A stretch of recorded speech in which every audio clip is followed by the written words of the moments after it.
Oke, bismillahirrahmanirrahim. Assalamualaikum warahmatullahi wabarakatuh.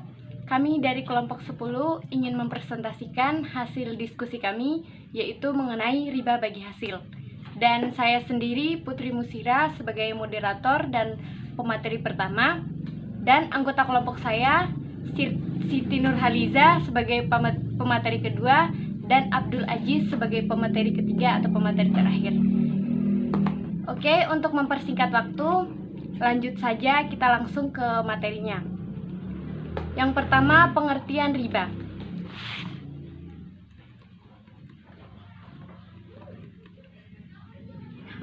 Oke, lanjut. Pengertian riba. Riba adalah penetapan bunga atau melebihi jumlah pinjaman saat pengembalian berdasarkan presentasi tertentu dari jumlah pinjaman pokok yang dibebankan kepada peminjam. Riba secara bahasa bermakna ziyadah atau tambahan. Dalam pengertian lain, secara linguistik, riba juga berarti tumbuh dan membesar. Sedangkan menurut istilah teknis, riba berarti pengembalian tambahan dari harta pokok atau modal secara batil. Ada beberapa pendapat dalam menjelaskan riba, tetapi secara umum terdapat benang merah yang menegaskan bahwa riba adalah pengambilan tambahan, baik dalam transaksi jual beli maupun pinjam meminjam secara batil atau bertentangan dengan prinsip muamalah di Indonesia. Yang kedua atau B, riba menurut pandangan Islam. Dalam Islam, memungut riba atau mendapatkan keuntungan berupa riba pinjaman adalah haram. Ini dipertegas dalam Al-Quran Surah Al-Baqarah ayat 275. Padahal Allah telah menghalalkan jual beli dan mengharamkan riba. Pandangan ini juga mendorong maraknya perbankan syariah yang konsep keuntungan bagi penabung didapat dari sistem bagi hasil, bukan dengan bunga seperti pada bank konvensional. Karena menurut sebagian pendapat, termaksud Majelis Ulama Indonesia, bunga bank termaksud ke dalam riba. Yang ketiga, secara garis besar, riba dikelompokkan menjadi dua, yaitu riba piutang dan riba jual beli. Riba piutang terbagi lagi menjadi dua, yaitu riba qadra dan riba jahiliyah. Sedangkan riba jual beli terbagi atas riba fadla dan riba nasyiah. Pengertian dari masing-masing riba. Riba qardah adalah adanya manfaat yang disyaratkan oleh pemilik dana kepada yang berhutang. Contohnya seperti rentenir yang meminjamkan uang sebanyak 10 juta kepada peminjam harus mengembalikan sebanyak 11 juta tanpa dijelaskan kelebihan dana tersebut untuk apa. Yang kedua, riba jahiliyah adalah hutang yang dibayar melebihi pokoknya. Hal ini dikarenakan si peminjam tidak mampu untuk Bismillahirrahmanirrahim. Assalamualaikum warahmatullahi wabarakatuh. Perkenalkan, nama saya Nurhaliza, NIM 190502054. Baiklah, saya pemateri kedua akan melanjutkan presentasi yang membahas tentang dalil-dalil yang mengharamkan riba. Riba haram berdasarkan Al-Quran, Sunnah, Ijma' dan Qiyas. Bahkan seluruh agama samawi selain Islam pun mengharamkannya. Disebut dalam kitab Perjanjian Lama, jika engkau meminjamkan harta kepada salah seseorang dari kalangan bangsaku, janganlah engkau bersikap seperti rentenir dan janganlah engkau mengambil keuntungan dari piutangmu. Dalam perjanjian baru disebutkan, jika kalian memberikan pinjaman kepada orang yang kalian harapkan imbalan darinya, maka keutamaan apakah yang akan kalian peroleh? Lakukanlah kebijakan dan berikanlah pinjaman tanpa mengharapkan adanya imbalan, sehingga kalian memperoleh pahala. Yang dampak negatif riba. Tidak diragukan lagi bahwasanya riba memiliki bahaya yang sangat besar dan dampak yang sangat merugikan sekaligus sulit untuk dilenyapkannya. Tentunya tatkala Islam memerintahkan umatnya untuk menjauhi riba, pastilah di sana terkandung suatu hikmah. Sebab dinul Islam tidaklah memerintahkan manusia untuk melakukan sesuatu, melainkan di sana terkandung sesuatu yang dapat mengantarkannya kepada kebahagiaan di dunia dan akhirat.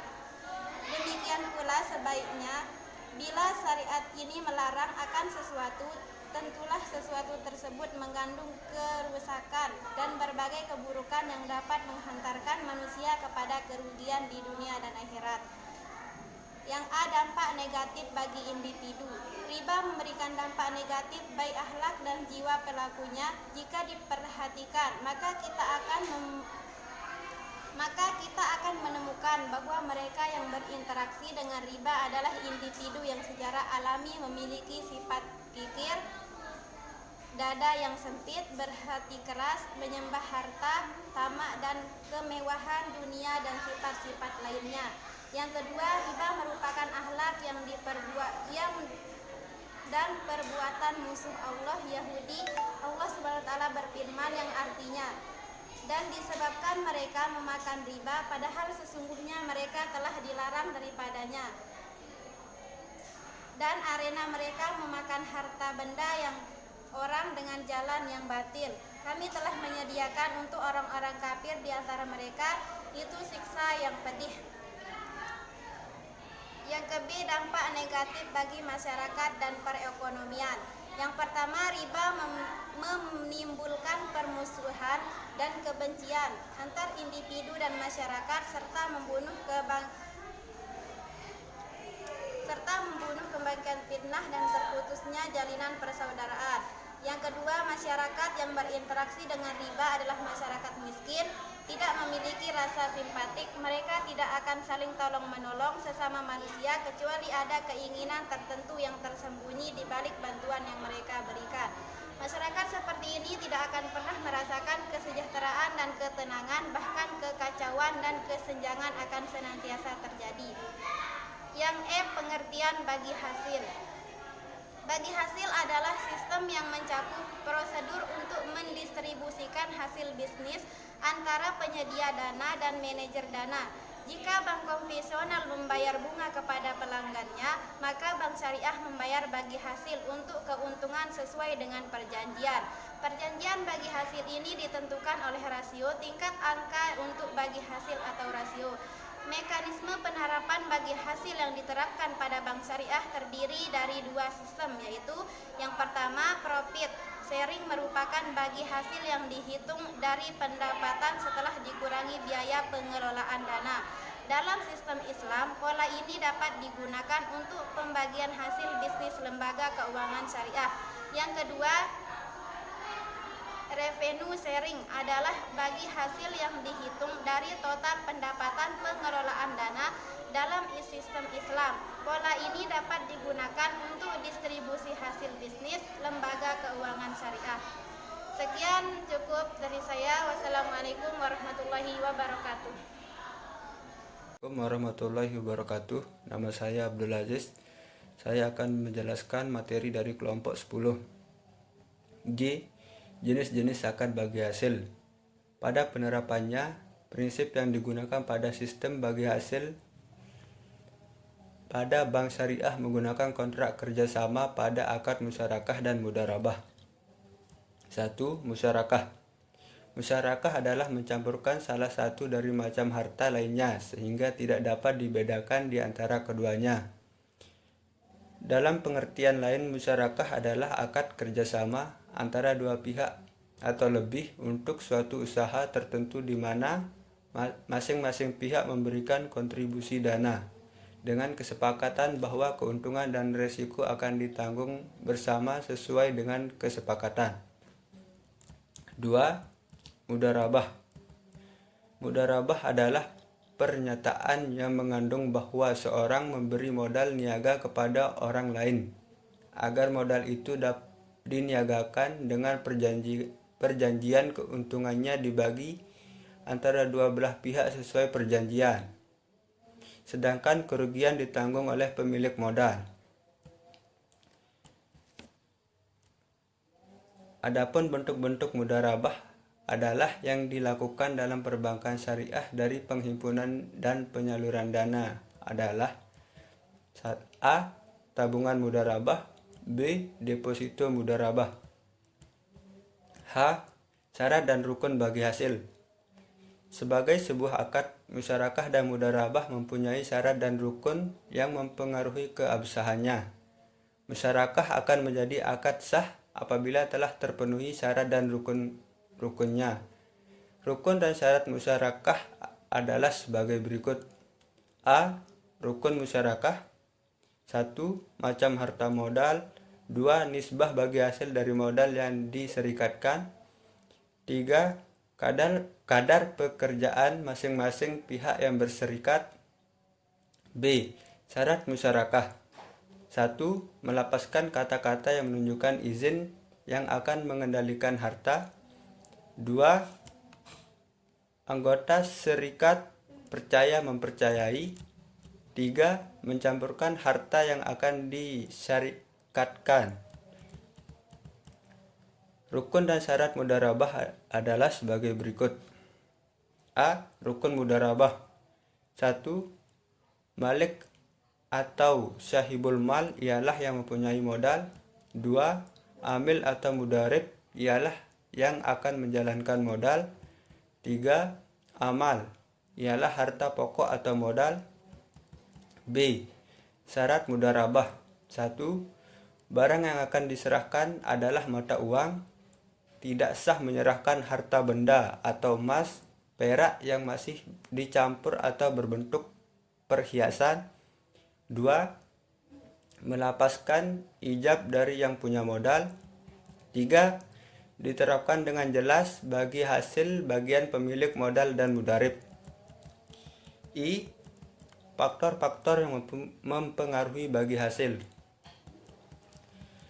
Ada dua faktor yang mempengaruhi bagi hasil, yaitu faktor langsung dan tidak langsung. 1. Faktor langsung meliputi A. Investment rate merupakan persentase aktual dana yang diinvestasikan dari total dana. Jika bank menentukan investment rate sebesar 80%, hal ini berarti 20% dari total dana dialokasikan untuk memenuhi likuidasi. B. Jumlah dana yang tersedia untuk diinvestasikan merupakan jumlah dana dari berbagai sumber dana yang tersedia untuk diinvestasikan. C. Nisbah. Salah satu ciri mudharabah adalah nisbah yang harus ditentukan dan disetujui pada awal perjanjian. Nisbah antara bank satu dengan yang lainnya dapat berbeda. 2. Faktor tidak langsung meliputi A. Penentuan butir-butir pendapatan dan biaya mudharabah. Bank dan nasabah melakukan share dalam pendapatan dan biaya. Pendapatan yang dibagi hasilkan merupakan pendapatan yang diterima dikurangi biaya-biaya. Jika semua biaya ditanggung bank, maka hal ini disebut revenue sharing. B. Kebijakan akunting atau prinsip dan metode akuntansi. Bagi hasil secara tidak langsung dipengaruhi oleh berjalannya aktivitas yang diterapkan, terutama sehubungan dengan pengakuan pendapatan dan biaya. Hanya ini yang dapat saya sampaikan. Kurang dan lebihnya mohon dimaafkan. Wabillahi taufiq wal hidayah. Wassalamualaikum warahmatullahi wabarakatuh.